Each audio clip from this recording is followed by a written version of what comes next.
लेकिन पिता के बारे में बहुत कम ही लिखा गया है। तो दोस्तों, यह हार्ट टचिंग स्टोरी उन फादर्स को समर्पित है जो अपने परिवार के लिए जी जान से काम करते हैं, खुद की इच्छाओं को मारकर अपने बच्चों के सपनों को पूरा करते हैं। यह स्टोरी शुरू होती है जब मैं घर से गुस्से में बड़बड़ाते हुए निकल आया था और बस स्टैंड की तरफ आगे बढ़ने लगा। मैं मन ही मन बड़बड़ा रहा था, पता नहीं कितने पैसे छुपा के रखे हैं, लेकिन मेरे लिए एक बाइक नहीं ले सकते। अब मैं यहाँ से चला जाऊंगा और तब तक वापस नहीं आऊंगा जब तक मैं खुद के पैसों से बाइक नहीं खरीद लेता। इतना सोच ही रहा था तभी मेरे पैर में मुझे कुछ चुभने का एहसास हुआ। नीचे देखा तो समझ आया कि जल्दबाजी में पापा के जूते पहन आया हूँ। उन जूतों में कील उभरी हुई थी जो मेरे पैर में बार बार घाव किए जा रही थी।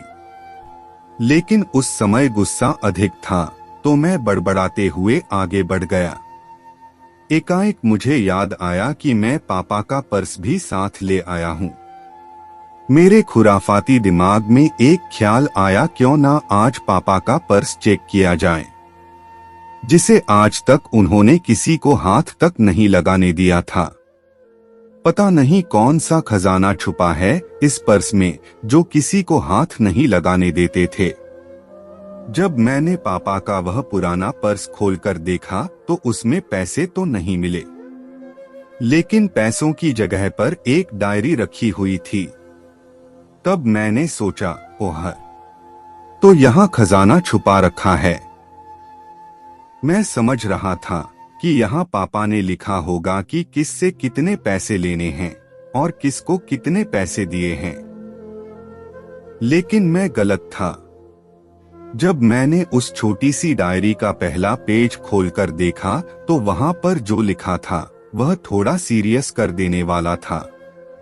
डायरी में जो लिखा था उसे पढ़ने के बाद मेरे चेहरे पर जो एक्सप्रेशन थे वह गायब हो चुके थे, क्योंकि डायरी में वैसा कुछ नहीं था जैसा मैं सोच रहा था। वहां पर उन पैसों का हिसाब लिखा हुआ था जो अलग अलग कामों के लिए अलग अलग लोगों से उधार लिए गए थे। उस लिस्ट में कंप्यूटर के नाम पर भी पैसे लिए गए थे। कुछ यूं लिखा था, 50,000 बेटे के कंप्यूटर के लिए। यह वही कंप्यूटर था जिसे मैं आज तक यूज कर रहा हूं, लेकिन मुझे यह पता नहीं था उस कंप्यूटर को खरीदने के लिए पैसे कहां से आए थे। लेकिन आज पता चल रहा था। मुझे आज भी याद है जब मैंने पहली बार कैमरे के लिए जिद की थी, जो मेरे पापा ने मुझे 2 हफ्ते बाद मेरे बर्थडे पर लाकर दिया था, जिसे देखकर मैं बहुत खुश हुआ था और मुझे खुश देखकर मुझसे कहीं ज्यादा अगर कोई खुश था तो वह थे पापा। अब मेरे चेहरे से गुस्सा एकदम गायब हो चुका था। जब मैंने आगे का पन्ना पलटा तो वहां पर कुछ विशेष इच्छाएं लिखी हुई थी। पहली जो विश थी उसमें जो लिखा हुआ था, अच्छे जूते पहनना। यह बात मेरी कुछ समझ नहीं आई। तभी मेरा पाँव अचानक सड़क पर भरे हुए पानी पर जा पड़ा और तभी मेरे पाँव में कुछ गीलीपन होने का एहसास हुआ।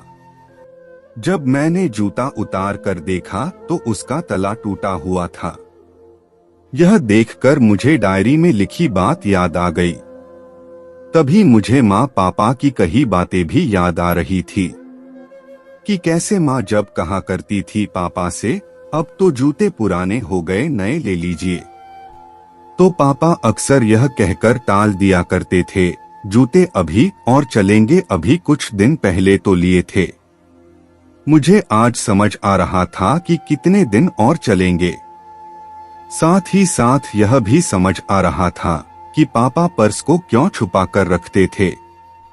तभी उस डायरी को पढ़ते हुए बस स्टैंड पर पड़ी बेंच पर आकर बैठ गया। अब उस डायरी का आखिरी पन्ना बचा हुआ था। उस पन्ने को जब मैंने पलटकर देखा तो वहां कल की डेट लिखी हुई थी। तारीख के नीचे लिखा हुआ था 50,000 रुपए बाइक के लिए। बस इतना पढ़ा और दिमाग सन्न रह गया। अब मेरे मन में कोई शिकवा गिला नहीं बचा था, बस मेरी आंखों से आंसू चले जा रहे थे। मुझे आज तक नहीं पता तब मैं क्यों रोए जा रहा था। अब मैं जल्दी से घर की तरफ भागा, लेकिन जूतों की वह कील पाँव में अब तक घाव बनाने में कामयाब हो चुकी थी। मैंने जूतों को रास्ते में ही निकाल कर फेंक दिया और भागते लड़खड़ाते हुए घर जा पहुंचा, लेकिन पापा घर पर नहीं थे। मैं समझ गया वह कहाँ थे। मैं सीधा पास वाली बाइक एजेंसी की तरफ भागा।